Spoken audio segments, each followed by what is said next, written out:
Serie número 4. Fueron halladas tus palabras y yo las comí. Ministrada por el hermano Miguel Ma, parte 97. Amados hermanos, amadas hermanas, hoy nosotros vamos a entrar en las promesas de Dios para los vencedores. Esas porciones están en las cartas a las iglesias en Apocalipsis. Esas cartas que son muy importantes para nuestra vida, porque en cada una de esas cartas el Señor dice: ¿quién tiene oído para oír lo que el Espíritu dice a las iglesias? Primeramente vamos a ver en la carta a la iglesia en Éfeso, en Apocalipsis capítulo 2, versículo 7. El que tiene oído, oiga lo que el Espíritu dice a las iglesias. Al que venciere, le daré a comer del árbol de la vida, el cual está en medio del paraíso de Dios. Nosotros necesitamos comprender una cosa: la promesa del Señor, el galardón, es algo que nosotros deseamos.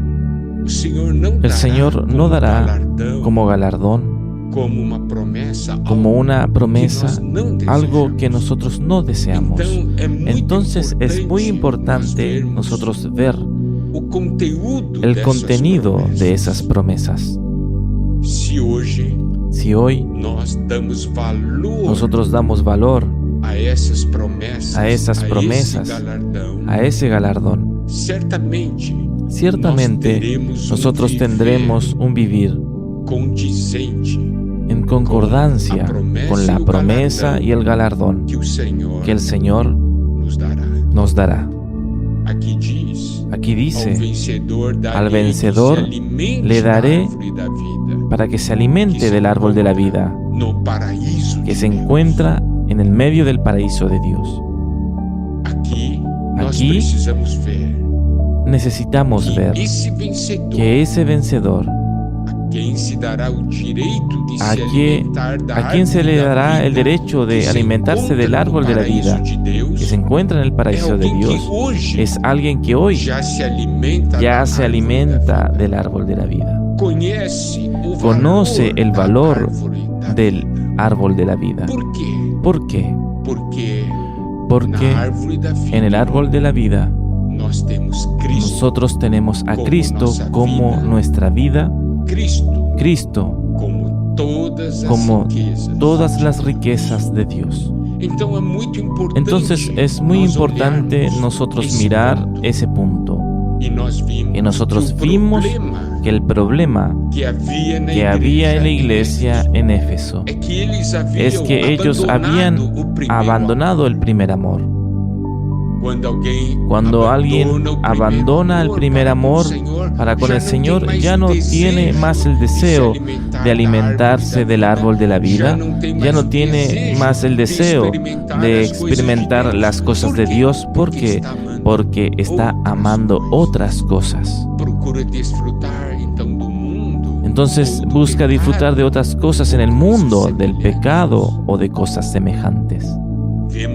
Vemos entonces la importancia del primer amor en nuestras vidas.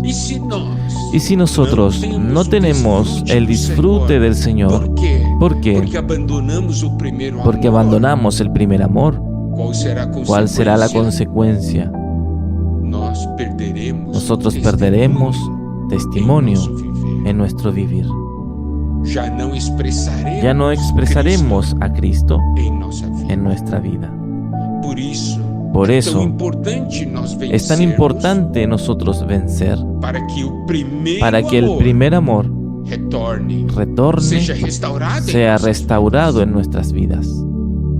Cuando nosotros tenemos el amor al Señor, nosotros disfrutamos del Señor como nuestro árbol de la vida. Y al disfrutar de las riquezas del Señor, ¿qué acontecerá? Nosotros pasaremos a tener un vivir que expresa al Señor. Entonces, amar al Señor, disfrutar al Señor y dar testimonio del Señor son cosas que caminan juntas. Quien hoy se alimenta del árbol de la vida, disfruta del árbol de la vida, tiene la promesa del Señor que en aquel día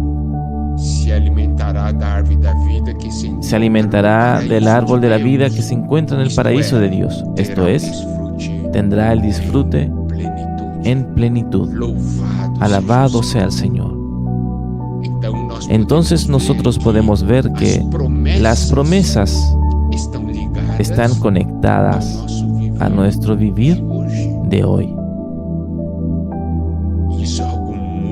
Eso es algo muy importante. Ahora vamos a dar una mirada a la promesa, a los vencedores de la iglesia en Esmirna. Ahí en Apocalipsis capítulo 2, versículo 11 nos dice: el que tiene oído, oiga lo que el Espíritu dice a las iglesias. El que venciere no sufrirá daño de la segunda muerte. Nosotros vimos que la iglesia en Esmirna es una iglesia sufrida, debajo de tribulaciones, debajo de persecuciones. Mas es una iglesia en la cual hay vencedores que son fieles al Señor y soportan las tribulaciones porque creen en el cuidado amoroso del Señor, porque creen en la palabra del Señor. El Señor dice a ellos: yo conozco tu tribulación. Y el Señor dice: no temas las cosas que has de padecer. El Señor dice: sé fiel hasta la muerte y yo te daré la corona de la vida. Entonces ellos permanecen. Ellos no tienen miedo de la muerte. ¿Por qué? Porque conocen al Señor que venció la muerte. Y por el hecho de haber permanecido fieles, ellos no sufrirán daño de la segunda muerte. Eso quiere decir, ellos se tornarán vencedores. Ellos no estarán fuera del milenio. Ellos entrarán en el disfrute del Señor. Entonces, hoy en esta tierra, si nosotros tuviéramos miedo de la muerte, nosotros retrocederemos y no seremos fieles hasta la muerte. Mas debemos creer en la promesa del Señor, ser fieles hasta la muerte, y nos dará la corona de la vida. Entonces, esa debe ser nuestra experiencia hoy, para que la plenitud de la experiencia se torne realidad en nuestra vida cuando el Señor vuelva. Gloria a Dios.